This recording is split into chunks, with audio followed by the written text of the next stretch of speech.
Hi மக்களே, welcome to Velu blocks. நம்ம இப்போ சதாசிவன் கோயிலை பற்றி பார்க்க போகிறோம். சதாசிவ பிரம்மேந்திரர் கோயில் கரூர் அருகே உள்ள நெரூரில் அமைந்துள்ளது. நெரூர் கரூரிலிருந்து பஞ்சமாதேவி செல்லும் சாலையில் காவிரி ஆற்றின் கரையில் உள்ளது. இங்கு மிகவும் பழமையான சிவபெருமான் கோயில் காவிரி ஆற்றின் கரை அருகில் அக்னீஸ்வரர் என்ற பெயரில் அமைந்துள்ளது. நெரூர் அக்னீஸ்வரர் கோயிலுக்கு அருணகிரிநாதரே வந்து பதிகம் பாடியுள்ளதாக கூறப்படுகிறது. அக்னீஸ்வரர் கோயிலுக்கு பின்புறம் சதாசிவ பிரமேந்திரரின் சமாதி அமைந்துள்ளது.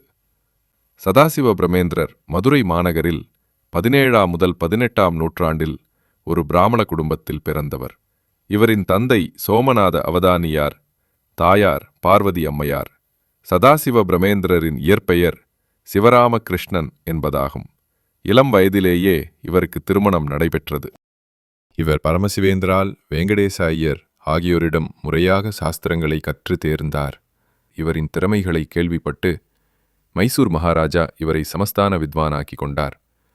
மைசூர் சமஸ்தானத்தில் மற்ற வித்வான்களையெல்லாம் வாத திறமையில் தோற்கடித்தார். இதை கேள்வியுற்ற அவரின் குரு இவரை அழைத்து, ஊர் வாயெல்லாம் அடக்க கற்றுக்கொண்ட நீ உன் வாயை அடக்க கற்றுக்கொள்ளவில்லையே என்று கூறியுள்ளார். உடனே மைசூர் மகாராஜா தமக்களித்த சமஸ்தான வித்வான் பதவியை துறந்து இனி பேசுவதில்லை என்று முடிவு செய்து மௌனத்தை கடைபிடித்து வந்தார்.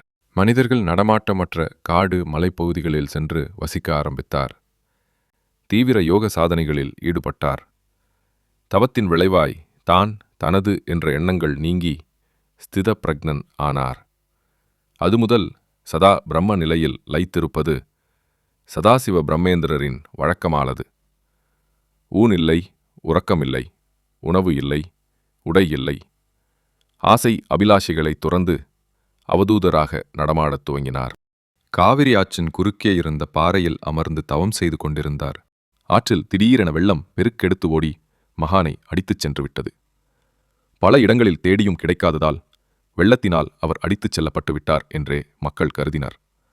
பல நாட்கள் கழித்து வெள்ளம் வடிந்தது. அப்போது வீடு கட்ட மணல் எடுப்பதற்காக வந்த சிலர் ஆற்றின் ஒரு புறத்தில் தோண்டினர். அப்போது திடீரென மண்வெட்டியிலிருந்து இரத்தமாக வந்ததைக் கண்டு அஞ்சிய அவர்கள் மேலும் தோண்டி பார்த்தபோது உள்ளே அமர்ந்த நிலையில் கண்களை மூடி சதாசிவர் தவம் செய்து கொண்டிருப்பது தெரிந்தது.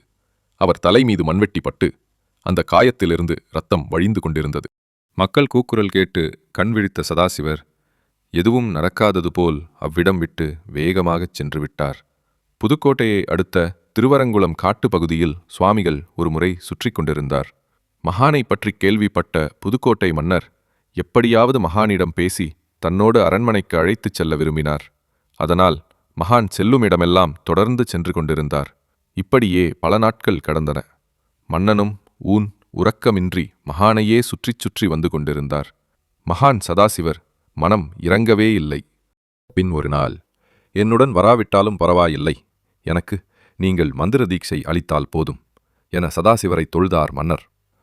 உள்ளம் இறங்கிய சதாசிவரும் மணலில் தட்சிணாமூர்த்தி மந்திரத்தை எழுதி காண்பித்தார். அம்மந்திரத்தையே தனக்கான உபதேசமாகக் கொண்ட மன்னர் அவர் கைப்பட்ட அம்மணலை தமது ஆடையில் எடுத்துச் சேகரித்துக் கொண்டு அரண்மனைக்குச் சென்றார். அவர் வரைந்து காட்டிய அக்ஷரங்களைக் கொண்டு ஒரு யந்திரம் ஸ்தாபித்து அம்மணலை ஒரு தங்கச் சிமிழுக்குள் வைத்து பூஜை செய்து வந்தார். இன்றளவும் புதுக்கோட்டை அரண்மனையில் அந்தச் சிமிழ் பாதுகாக்கப்பட்டு பூஜை செய்யப்பட்டு வருகிறது.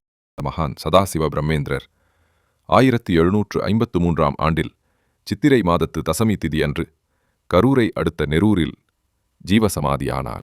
நெரூர் ஆலயத்தில் சதாசிவ பிரம்மேந்திரர் சமாதி அடைந்த இடத்தில் வில்வமரமும் சுயம்புலிங்கமும் அமைந்திருக்கிறது. இங்கு வேண்டிக் கொள்பவர்களுக்கு அமைதியும் செல்வமும் பரிபூரணமாக கிடைக்கும் என்று நம்பிக்கை உண்டு.